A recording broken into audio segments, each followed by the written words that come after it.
संसदमा बोल्छौँ, सरकार संसदप्रति जवाफदेही बन्नुपर्छ भन्ने माग हिजोसम्म राख्यौँ। हिजो खुसी लाग्यो, सभामुखज्यूले निर्देशन पनि दिनुभएको छ। आशा गर्छु हाम्रो प्रधानमन्त्रीज्यू आएर हाम्रो भन्नाले हाम्रो पर्सनल केही छैन, जनताको प्रश्नको उत्तर उहाँले दफावार दिनुहुनेछ। प्रश्नको उत्तर उहाँले दिनैपर्छ। सरकार संसदप्रति जवाफदेही बन्नुपर्छ, संसद जनताप्रति जवाफदेही बन्नुपर्छ। जवाफदेही नबन्ने हो भने हामीले गरिरहेको यो कार्यको कुनै अर्थ रहँदैन। यहाँ आउनु, बोल्नु, होइन, बोल्नु त हामी थुप्रो बोल्छौँ। आज पनि यहाँ थुप्रै हामीले बोलिसक्यौँ, 2 घन्टा 3 घन्टा भइसक्यो बोलेकै छौँ।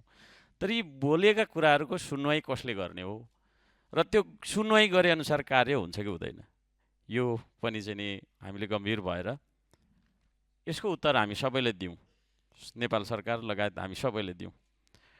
अब यहाँ भूमि व्यवस्था, सहकारी, सङ्घीय मामिला तथा सामान्य प्रशासन मन्त्री थुप्रै उहाँको चाहिँ त्यो लामो छ मन्त्रालयको नाम।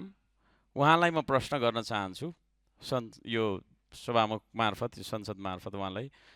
सुनसरीको रामधुनी 7 मा 64 बिघा भन्ने बस्ती छ। त्यो बस्ती चाहिँ एकजना भूमाफियाले कहिले हो कहिले बस्ती नै नहेरिकन 3-4 चोटि मुद्दा नि जित्याएर छ बस्तीवासीले, उसले आफ्नो नाममा पारेको रहेछ भन्ने कुरा आएको छ। त्यो बस्तीवासीले न्याय कहिले दिने हो?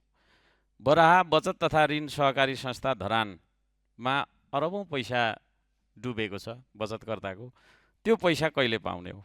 विशिष्ट यी 2टा कुरा मैले राख्न चाहेँ। त्यसै गरी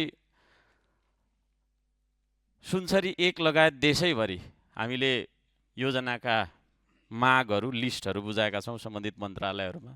ती योजनाका ठेक्काहरू कहिले लाग्छन्? तुरुन्त लगाउनु पर्यो। कार्यविधि बनेको छैन, यस्तो बनेको छैन, उस्तो बनेको छैन भन्न पाउँदैन सरकारले। त्यो बनेको छैन र त बनाउनु पर्छ, होइन? यत्रो ठुलो तपाईँको चाहिँ नि बहुमत प्राप्त सरकारले यस्तो थिएन उस्तो थिएन भनेर चाहिँ नि सानोतिनो बहानाबाजी गर्न मिल्दैन। म सरकारलाई ध्यानाकर्षण गराउन चाहन्छु, ठेक्का अब धमाधम खोल्नुपर्छ। हुन्छ मात्रै भनेर होइन, धमाधम ठेक्का खोल्नुपर्छ। असारमा गएर तपाईँको चाहिँ नि हामीले असारे काम गर्नु हुँदैन। पानी पनि परिरहेको छ, त्यतिखेरै कालो पत्रे लिएर असफाल्ट हामीले लगाइहिँडेको थुप्रो ठाउँमा देख्छौँ।